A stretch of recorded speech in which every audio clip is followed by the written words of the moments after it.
Chairs No Waiting, episode number 465. Cast shares Mayberry Magic.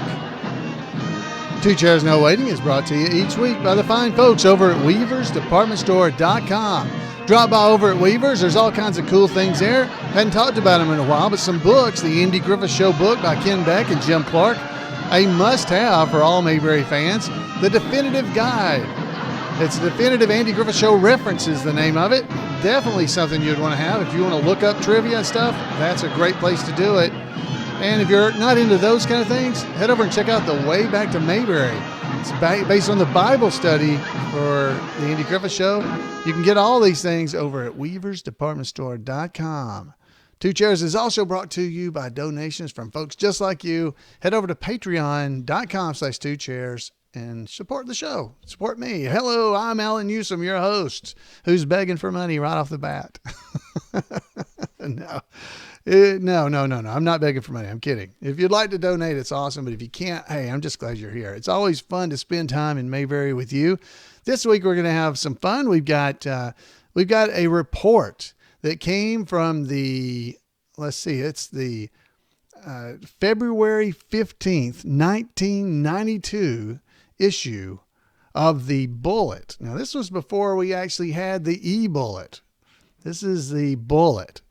Okay, so we're going to be heading over and checking that out and getting reports about an event that occurred in Nashville, Tennessee at Opryland. Now, Opryland, people may know about the Opryland Hotel, but some of you aren't old enough to remember there used to be a place like Six Flags, kind of, that was Opryland. It was an amusement park. It had roller coasters and all kinds of stuff, shows. It had all kinds of stuff there.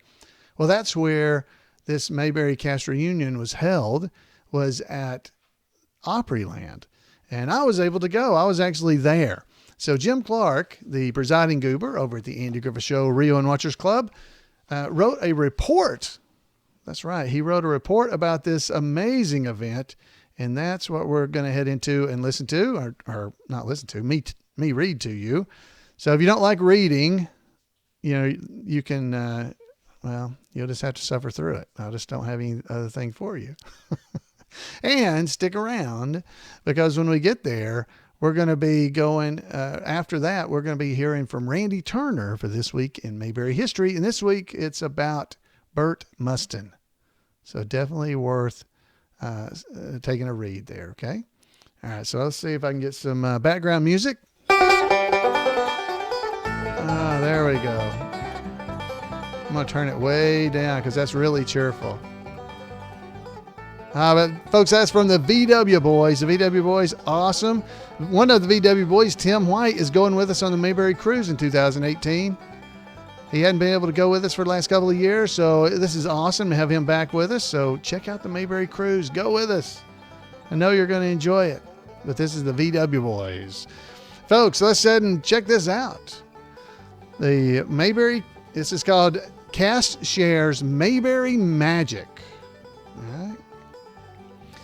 It was back last September that Mayberry fans flocked by the thousands to see 10 Andy Griffith Show cast members reunited for 4 fantastic shows at Opryland in Nashville. And then thousands more swooped into Mount Airy, North Carolina for more down-home fun during Mayberry Days the following weekend. First, let's talk about Nashville. It began on a Friday night as the cast members starred on TNT's Nashville Now for an entire show dedicated to Mayberry. Complete with a jail cell and a squad car replica, the set conjured up Mayberry memories as cast members Don Knotts, George Lindsey, Betty Lynn, Maggie Peterson, Hal Smith, Jack Prince, the Dillards, which were Rodney Dillard, Mitch, Jayne, and Dean Webb, were there, plus the talented non-cast member Steve Cooley and, of course, Doug Dillard.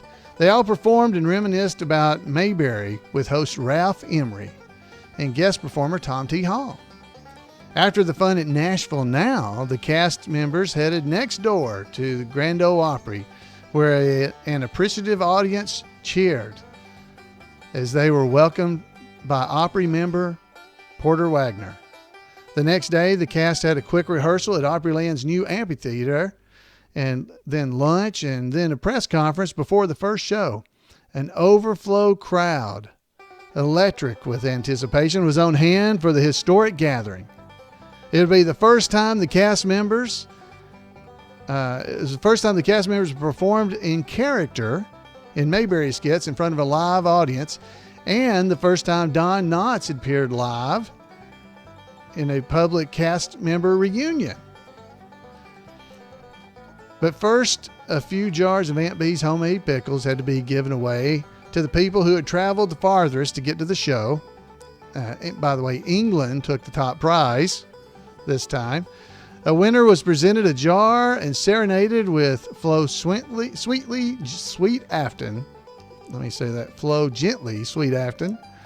By Opryland's clever version of Mayor Pike's off-key daughter, Josephine.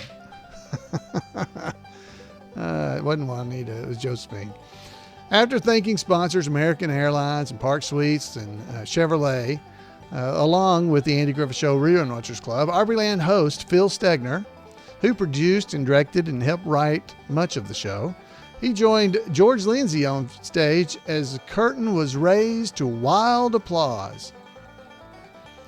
George Lindsey entertained with some wonderful comedy bits and assumed the role of Mayberry host when the Darling Boys, the Dillards and Doug Dillard, rode on stage in a beautiful flatbed truck.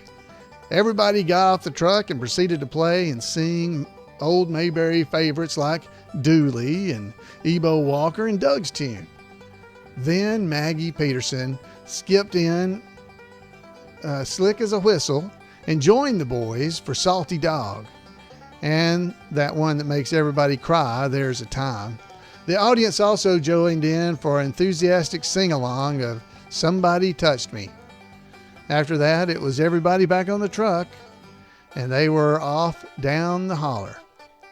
Meanwhile, Hal Smith staggered in as Otis, carrying a vase. George helped him off stage. He just missed running into Jack Prince, the golden-voiced king of Mayberry moonshiners. He absolutely thrilled audiences with his heartfelt Rafe Hollister renditions of Lonesome Road and Riding the New River Train. Nobody sings them like Jack, and the audience stood up spontaneously to let him know. Once again, Hal Smith lost his way onto the stage, and this time with a relative of Jimmy the Goat. Oh no, Uncle Nat in tow. So Jimmy would go. The dynamic duo then wandered off the stage. George continued on with goober ease. Naturally, the audience couldn't let him get by without sewing up his fingers and impersonating Cary Grant, Everett G. Robinson, and Chester from Gunsmoke. George also threw in some hilarious new material demonstrating why he is one of the most requested entertainers and MCs in the country. Oh, but then came, it was his, this time he was riding in on a motorcycle sidecar. George once again chewed him off the stage when Otis appeared, and he continued his routine because we thought it was going to be Barney, but there came Otis in the sidecar. But wait, here he comes again, a third time, on the wheel of a miniature car. That's right. He was behind the wheel of a miniature car. Here comes Otis. After George pried him out of the car, Otis sobered up for some stand-up of his own. Hal intoxicated the crowd with his marvelous stories and then performed some of the popular cartoon voices he has done over the years, including the original Barney Rubble and Dino, both of them from the Flintstones. He did the Smurfs and DuckTales characters and Winnie the Pooh and Owl. Hal would leave again, this time for good, and no sooner did he head off than who should arrive but Betty Lynn, riding in Rodney Thomas's sparkling squad car replica. That's right, Betty and George visited and shared Mayberry stories, but Betty was on a mission.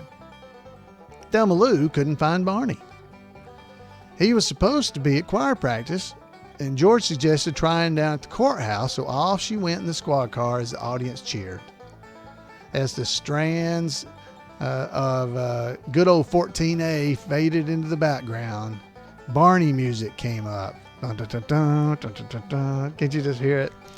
It came up and the crowd began to scream with excitement. It could only mean one thing: Knots Landing. Barney had arrived.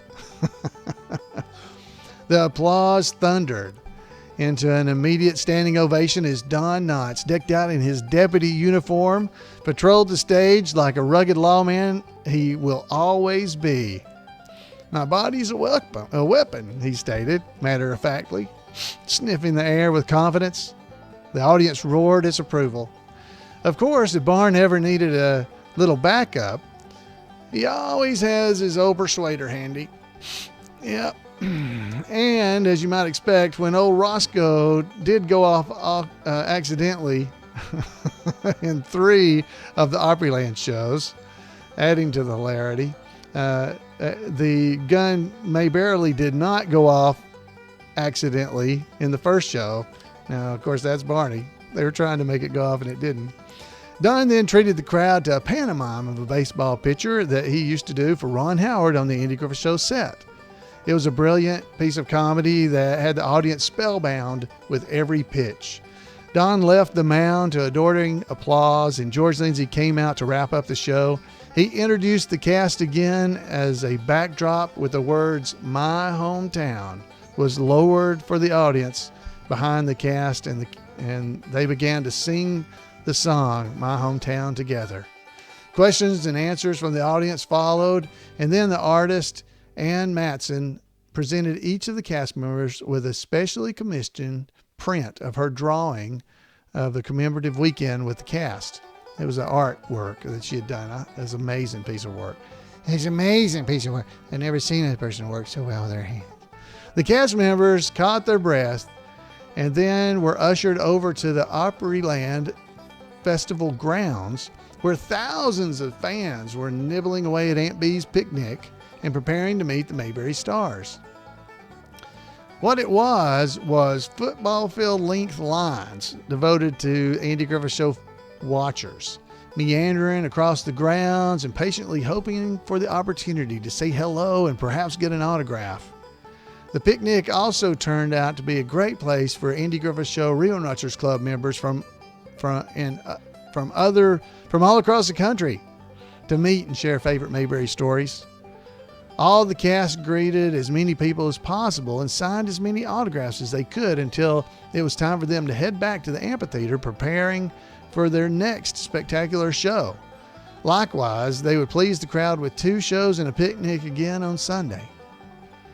Subtle changes were made for each show, but the last show, Sunday, it had a new twist, including Rodney Dillard pulling out his harmonica and putting the entire instrument in his mouth and playing it, to the amazement and delight of the audience, and George finally reciting his popular poem, "What Mayberry Means to Me." But the time finally came when the last note was played and the last hands clapped. The thrilling weekend of the Mayberry reunion and fun was over. But the good feelings and the smiles live on in the reruns and the memories of all those who attend. Oh, wow, folks. That was an absolutely amazing weekend. I got to be there at least for one show. Did not get any autographs because the lines were football field length. And you could wait and get in, but you just could not get over there and do it. The very next weekend following that was Mayberry Days weekend. Now, Mayberry Days, huge weekends every year. This was in 1991. Okay, so this was the very, very early. So Mayberry Days has been around since 1989. So this was a very early year. And there's a report also about Mayberry Days. I'm not going to try to read that to you because we may pick that up again another time. But it was a great weekend. But I do want to say this. Mayberry Days has changed a lot, and we have so much to be thankful for. Boy, there have been so many great memories I've had from Mayberry Days of all the ones I've been able to attend since 1993. I guess that was the first year I got to go. And it has been an amazing adventure being part of Mayberry Days and being there for Mayberry Days and just experiencing it. And David Browning, our Mayberry deputy, you guys have probably seen him. He has been absolutely amazing as the Mayberry deputy through the years. He's gotten to be just so much a part of Mayberry Days. He started back with Don Knotts, opening for Don Knotts years ago. We've done interviews with him here on the podcast. And he has decided that last year was his last year to perform as the Mayberry deputy at Mayberry Days. So, man, we're going to miss him so much. He has been training up all of the rest of us, all of us tribute artists. He's been training us, try to like Barney, like Barney with Gomer, trying to just teach us and show us everything he knows over the years. So, friends, Mayberry Days is still going to be amazing, but we will miss having David Browning there. That doesn't mean there won't be some Barneys there. I'm sure there will be, but it's going to be a lot different without David. But it won't be for the fans. The fans are going to be able to come there, and Mayberry Days is still going to be a weekend where the town of Mount Airy, North Carolina, becomes Mayberry, North Carolina. You're going to walk the streets and you're going to see Ernest T. You're going to see Otis. You're going to see Floyd. You're going to see Howard Sprague. You're going to see all the different characters walking around and sometimes multiple versions of those characters. And Barney will be no exception. I'm certain there will be people there as Barney, because there is every year multiple Barneys. But David Browning had always been our Mayberry deputy, and we are so thankful for all he did to help Mayberry Days in Mount Airy, North Carolina, grow that event to what it is today. So I want to encourage you to still come to Mayberry Days. We're still going to have the great Colonel Tim's shows. We're going to have all the great shows we always do at Mayberry Days. But David will be missed. But I tell you what, all the rest of the tribute artists are going to do our very best to make sure we keep that same Mayberry spirit alive that David has shown for all the years of his performances as the Mayberry deputy there at Mayberry Days.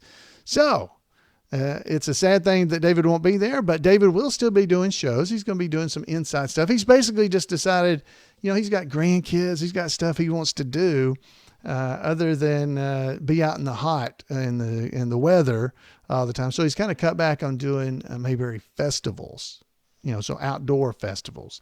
So he's kind of trying to cut back on that. Well, actually, he stopped doing those. So he's doing indoor type events, either theater shows, or he does corporate events and stuff too.